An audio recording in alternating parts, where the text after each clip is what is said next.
Okay, so let's explore this concept of instantaneous velocity in a little bit more detail. So we know that if I have some position function of an object flying through the air, that the average velocity from A to B, the average velocity from A to B, can be calculated by finding S of B minus S of A over B minus A. At this point, you should be very, very comfortable with that formula for average velocity, which is just the slope of a secant line that's going through the position graph.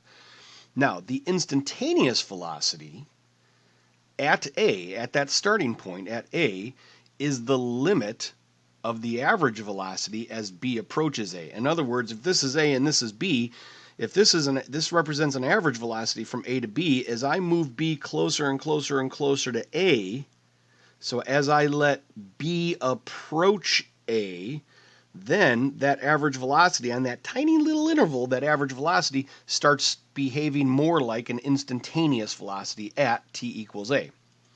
So one of the ways that we can denote this with the notation, we can say the instantaneous velocity at t equals A, note the subscript, t equals A, is the limit as B approaches A of the average velocity from A to B. Now just take a second and make some sense out of that. I don't want the notation to confuse you, but I need you to make some sense out of this statement so that you understand it. The instantaneous velocity at t equals A is going to be the limit, if this is A, if this is B, the limit as B approaches A of that average velocity. And that can be then described as the limit as B approaches A of S of B minus S of A over B minus A, since this is our average velocity formula. Okay, so we have that. Now, we're going to have some new notation that we're going to discuss in the next section that's going to make this a little bit easier for you. But this is just the way I want you to think about it right now. So now, instead of going from A to B, we're at a point now where we say, okay, B is really A plus H. So here's A, and I'm adding some value of H. Well, to get instantaneous velocity, we need that H value, the distance between A and B, we need that H value to get closer and closer and closer to 0.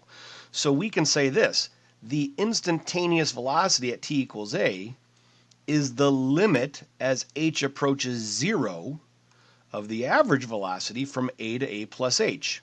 Pause. Does that make sense? Which is equal to the limit as H approaches 0 of S of A plus H minus S of A over H.